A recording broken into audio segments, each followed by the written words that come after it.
తుంగభద్ర జలాశయం 33 స్పిల్వే గేట్లను కాసేపట్లో ప్రారంభించనున్నారు.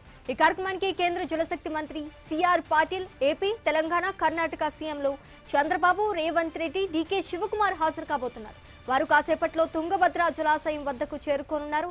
18వ స్టీల్ వే గేట్ వద్ద ఏర్పాటు చేసిన వేదిక నుంచి గేట్లను ప్రారంభిస్తారు. ఆ తర్వాత మునిరాబాద్ వద్ద నిర్వహించనున్న బహిరంగ సభలో పాల్గొంటారు సీఎంలు.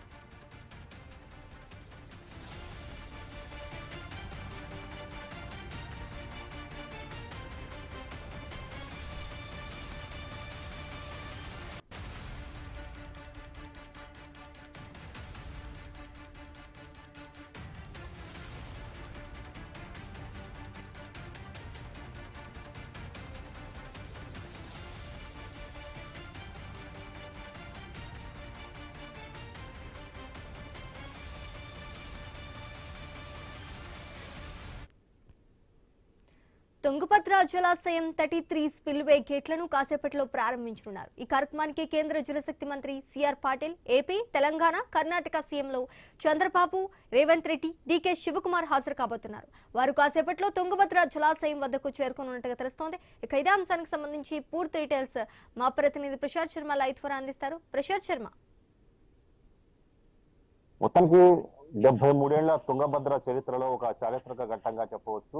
ఏదైతే 2024లో 19వ క్లస్ గేట్ తర్వాత ఏదైతే చైల్డ్ లాక్ తెగిపోవడంతో వరద ప్రభావానికి గురై తీవ్రమైనటువంటి నష్టం వాటినటువంటి సందర్భంలో ఏదైతే రిటైర్డ్ ఇంజనీర్ తర్వాత హైడ్రాలిక్ నిపుణుడు కన్నయ్య నాయుడు ఆధ్వర్యంలో కేవలం 5 రోజుల్లోనే స్టాప్ లాక్ పనులు నిర్వహించి మొత్తానికి ఆ రోజు ప్రమాదాన్ని అరికట్టడం జరిగింది. ఈ నేపథ్యంలోనే సిడబ్ల్యూసి కావచ్చు, నేషనల్ డ్యామ్ సేఫ్టీ అథారిటీ కావచ్చు, రెండు కూడా తుంగభద్ర జలాశయానికి సంబంధించినటువంటి మొత్తం 33 ఏదైతే స్పిల్వే గేట్లు ఉన్నాయో అవి కూడా పూర్తిగా దెబ్బతిన్నాయి. దాని కాల పరిమితి ముగిసింది. దీని స్థానంలో కొత్తగా ఏర్పాటు చేయాలంటూ కూడా ఆ రోజు సూచన చేయడం జరిగింది.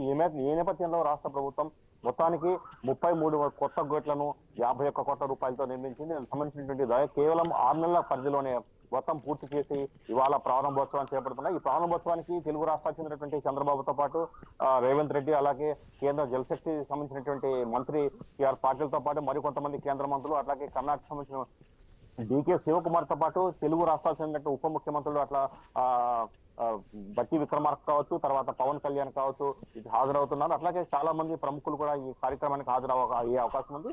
18వ స్పిల్ గేట్ వద్ద ఏర్పాటు చేసినటువంటి ప్రత్యేక కార్యక్రమంలో ఇక్కడ మొత్తానికి గేట్ల ప్రారంభోత్సవ కార్యక్రమాన్ని ప్రారంభిస్తారు. అనంతరం కొప్పల్ జిల్లా తర్వాత మునిరాబాద్ ఏర్పాటు చేసినటువంటి మున్సిపల్ స్కూల్ మైదానంలో ఏర్పాటు చేసినటువంటి బహిరంగ సభలో మొత్తానికి సంబంధించినటువంటి కార్యక్రమాల్లో మొత్తం అటు 3 రాష్ట్రాలకు సంబంధించినటువంటి మంత్రులతో, ముఖ్యమంత్రులతో పాటు ఇతర ప్రధానమైనటువంటి మంత్రులు, తర్వాత కేంద్ర మంత్రులు ఇందులో పాల్గొని ఈ సంబంధించినటువంటి కార్యక్రమాన్ని నిర్వహిస్తారు.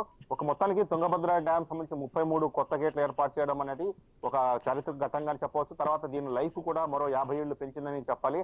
తర్వాత మొత్తానికి ఖరీఫ్ సీజన్ ప్రస్తుతం ప్రారంభమవుతున్న నేపథ్యంలో ఇప్పటికి ఈ గేటు రెడీ కావడం వల్ల అటు కర్నూలు, అనంతపురం, తర్వాత కడప ప్రాంతాలకు ఖరీఫ్ నీళ్లు ఇవ్వడంతో కాకుండా కర్ణాటక, తెలంగాణ ప్రాంతాల్లో మొత్తం 14 లక్షల ఎకరాలకు నీరిచ్చే అవకాశం ఉంది. ఈ మేరకు మొత్తం అన్ని కూడా సిద్ధమయ్యాయి. కాసేపట్లో గేటు తెరుచుకోవడంతో మొత్తానికి ఖరీఫ్ సంబంధించినటువంటి నీళ్లు అందే అవకాశం కనిపిస్తోంది.